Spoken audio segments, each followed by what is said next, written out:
Baik, Assalamualaikum warahmatullahi wabarakatuh. Pada topik keempat di pemrograman dasar, kita harus memahami apa itu data dan apa itu variabel dalam pengkodean atau dalam pemrograman Visual Basic. Jadi, data itu apa, variabel itu apa. Jadi di sini maksudnya, ketika seorang pengguna menggunakan sebuah program komputer, seringkali komputer meminta kita untuk memberikan informasi supaya program itu berjalan, ya kan? Nah, informasi tadi ketika kita ketik di komputer, tek tek tek tek tek, misalnya contohnya ketika kamu punya member di Hypermart, ya kan? Atau Oppo Poinmu itu ya, informasi Oppomu ini kan di-scan, disimpan sama komputer. Nah, informasi yang tersimpan di dalam komputer ketika kamu menggunakan member Oppo di Hypermart ataupun di Matahari itu yang disebut dengan data. Itu istilahnya informasinya. Oke, nah di dalam bahasa pemrograman, khususnya Visual Basic, secara umum, data itu ada beberapa tipe tuh. Kita ngikuti dari modul si Mas Krisna yang di ilmu komputer ya.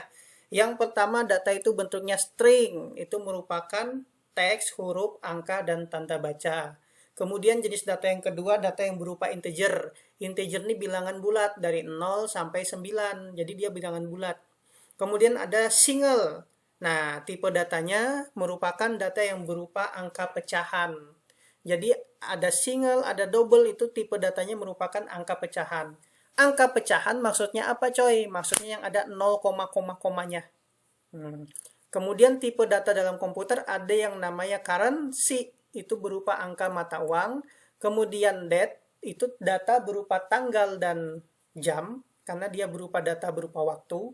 Kemudian ada tipe data yang bentuknya Boolean, adalah tipe data yang bentuknya true atau false, benar atau salah. Nah, ada lagi istilah variabel. Dalam dunia pemrograman ada juga istilahnya yang namanya variabel. Variabel ini ibaratnya sebuah wadah yang bisa merubah jenis-jenis data ini menjadi berbagai macam bentuk. Mau string, integer, single, itu menggunakan variabel. Kalau di bahasa komputer ini apa nih? Data yang disimpan dalam memori komputer membutuhkan sebuah tempat. Wadah inilah yang disebut dengan variabel. Setiap variabel untuk menyimpan data dengan tipe tertentu membutuhkan memori byte yang berbeda. Nah, sekarang untuk lebih sederhananya berpikir, sederhana memahami, variabel ada namanya istilahnya dideklarasikan. Jadi ditentukan, ya kan? Nah, ciri khas sebuah variabel dalam pemrograman Visual Basic, dim nama variabel, as tipe datanya apa, ya kan? Ciri khasnya apa? Dim nama variabelnya ini tidak boleh menggunakan spasi. Misalnya dim A1, bukan A spasi 1 ya, A underscore 1, bisa kayak gitu. Kemudian tidak boleh menggunakan karakter khusus seperti titik 2 tambah, ya kan, kurang, kali, bagi, lebih besar dari, ini nggak bisa. Karena karakter khusus ini di dalam bahasa pemrograman dipakai aktif sebagai sebuah karakter-karakter untuk formula atau rumus-rumus. Kemudian tidak boleh menggunakan kata kunci yang sudah dikenal oleh Visual Basic. Nah, ini sambil kalian berjalan nanti memahaminya. Ini agak apa ya, namanya kalian baru pernah pertama kali bahasa pemrograman, jadi pelan-pelan memahaminya. Nih, sebuah variabel dapat menyimpan satu nilai data sesuai dengan tipe datanya. Cara mengisi nilai data ke dalam sebuah variabel, nama variabel sama dengan nilai data. Contohnya nama user sama dengan Krisna.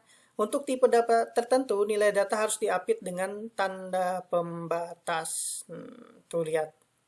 Tipe data lainnya tidak perlu tanda pembatas. Ini tanda pembatas tuh misalnya petik 2 nih, petik ganda ini loh. Ini untuk membatasinya. Jadi antara si nilai isinya di Visual Basic-nya kasih petik 2. Contohnya apa? Kasus kita yang kemarin. Kemarin lagi ya. Nah, yang ini kasusnya. Nih, untuk membatasi antara, nih kan data ini ya. Nah, ini membatasinya petik 2 kayak gini. Supaya apa? Petik 2 ini ya berupa datanya. Nah, itulah maksudnya petik 2. Jadi dia dibatasin bahwa ini sesuatu yang dibuat. Lanjut di sini lagi, di sini variabel, ada lingkupnya, ada yang global, dikenali seluruh bagian program, ada yang lokal, hanya dikenali satu bagian program aja. Ya kan? Kemudian variabel yang bersifat tetap tidak bisa diubah disebut konstanta. Nah, ini contohnya. Konstanta. Ini ketetapan sudah ya. Di gajian sampai tanggal berapa. Nah, untuk lebih memahaminya begini. Saya kasih contoh, nanti kalian bisa buat ini, ikutin. Saya kasih contoh yang lain. Kita buka form 2, ini sudah tadi dikembalikan ke form 2 dulu. Kita okekan. Di sini kita berusaha memahami apa itu data dan apa itu variabel. Contohnya di sini saya bikin label 1 misalnya data 1 ya kan. Data 1 apa isinya? Terus kita kasih text box biar kita isi nanti data 1 text boxnya apa.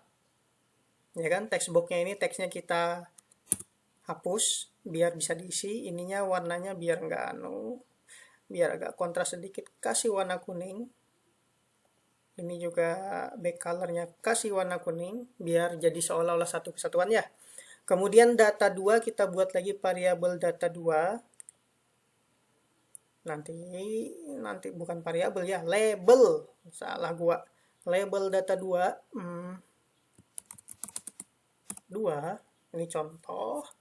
Kemudian di sini kita ambil lagi text box kedua atau tag 2, ya kan? Ini text 2 nama ya.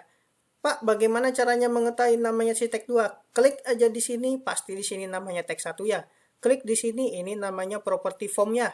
Nah, form ini kan nanti bisa ngerubah di sininya. Nih. Contoh data dan variabel. Begitu ceritanya.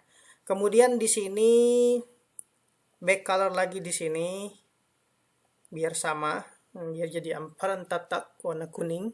Kemudian di sini kita kasih di sini. Oke.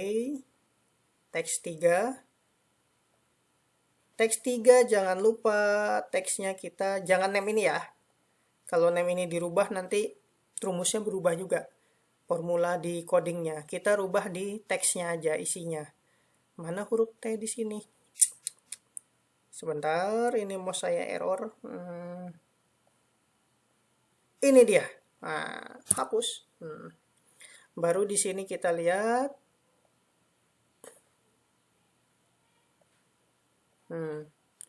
Baru kita kasih comment button. Comment button 1 misalnya tambahkan.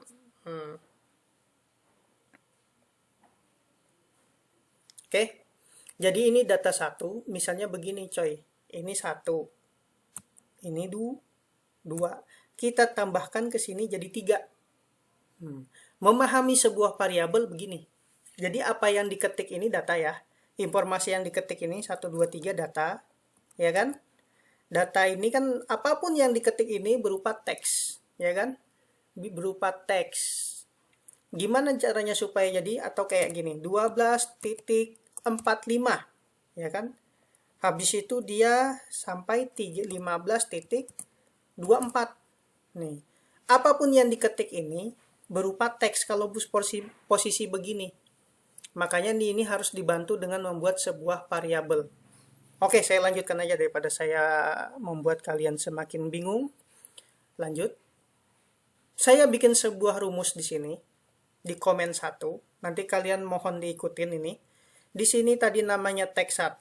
Di sini namanya tag 2. Di sini namanya tag 3. Jadi kalau ditambahkan, kalau secara umum, teks 3 itu sama dengan teks 1 ditambah tag 2. Begitu ceritanya ya. Logikanya gini ya. Jadi ketika dijalankan, Ya kan? 12 kan? Karena berupa apa? Ini berupa teks dianggapnya, bukan berupa tadi, kembali ke sini.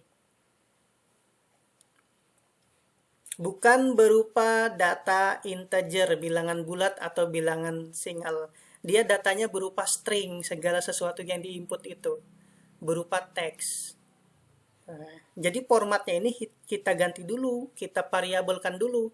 Jadi sebelum dia apapun yang di output gini, tambahkan, tidak langsung serta-merta keluar ke sini, kalau tidak kacau. Makanya kita deklarasikan dulu, kita rubahlah formulanya. Nah, saya merubah formulanya.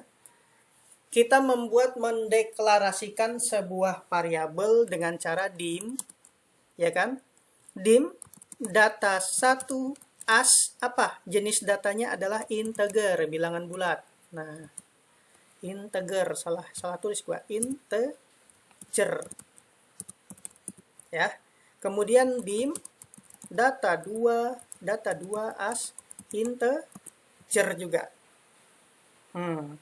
Lagi-lagi dim hasil as integer juga. Nah, ini namanya mendeklarasikan sebuah variabel, istilah yang disampaikan di sini. Variabel kemudian deklarasi variabel, back to rumus lagi. Sekarang kita coba, setelah ini dideklarasikan sebagaimana dideklarasikan kemerdekaan Republik Indonesia, ya kan? Sekarang kita data 1 punyanya siapa? Data 1 itu merupakan sebuah penampungan atau tempat penampungannya si teks 1 titik teks. Begitu ceritanya. Data 2 adalah tempat menampung segala sesuatu yang diisi di tag 2 titik tag. Sedangkan hasil adalah penjumlahan antara data 1 ditambah data 2. Begitu ceritanya. Nah, sekarang hasilnya kita keluarkan ke teks 3 ya. Teks 3 titik tag itu diambil dari hasil. Coba jalankan coy. 1 ditambah 2 sama dengan tag 3. Nah, akhirnya berubah rumusnya tuh. Berubah coy. Ya kan? Berubah kan? Karena ini tadi, itulah pentingnya memvariabelkan, dan variabel tidak boleh pakai spasi gini ya. Nah, error dia karena dia tidak boleh menggunakan spasi. Ini tulisannya juga harus tulisan yang ibaratnya yang tidak dikenal sama komputernya. Kalau dikenal sama komputer, dim, as, integer, ini bahasa komputer. Makanya dia warnanya jadi biru di sini. Nah, inilah dia. Kalau menggunakan sebuah variabel, kita butuh sebuah variabel karena sebagai tempat penampungan data. Mohon maaf nih hujan lebat, lagi saya yang rekam. Lanjut, contoh lainnya tentang memahami data. Andai kata datanya ini berupa waktu, jam 11.23, 24. Di sini jam 15.45. Nah, selisihnya berapa jam nih? Anggap aja ini jam sampai, ini jam pergi. Berapa jam dia sampai? Atau ya kan? Bagaimana? Atau jam ini mau ditambahkan. Nah, mismatch kacau karena jenis datanya beda. Ini datanya berupa date, berupa waktu. Maka kita debug. Nah, kita baikin. Kita debug rumus yang di sini salah. Ini kita ganti as date. Nah, kalau di sini as, sebentar, dia minta reset semuanya, kita klik ini. Ini kita ganti juga as date. Ini kita ganti juga as date, ya kan? Nah, hasilnya kita kurang aja. Data 2 dikurang dengan data 1.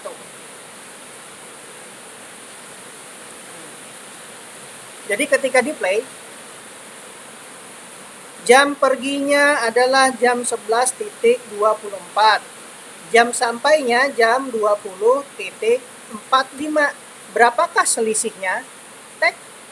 Nah, kan? Selisihnya 9 jam 21 menit. Nah, tapi ininya captionnya kita ganti selisih jam.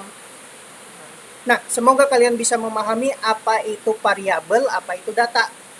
Jadi data itu adalah yang diinputnya. Jenis data itu macam-macam, yang diinput, yang dibutuhkan bisa berupa waktu, bisa berupa integer, bilangan bulat, bisa berupa mata uang, currency ya, bisa juga keadaan yes atau no. Nah, tugas kalian adalah coba kalian kerjakan ini kan topik berapa ya? Topik ke bab 4 dengan bab 5 itu nyambung kayaknya. Bab 4 dengan bab 5. Sambil kalian coba memahami dari vlog yang saya bagikan ini. Oke, ini hujannya makin lebat. Ini dulu materi dari saya. Semoga bisa bermanfaat tentang memahami apa itu data dan variabel. Assalamualaikum warahmatullahi wabarakatuh.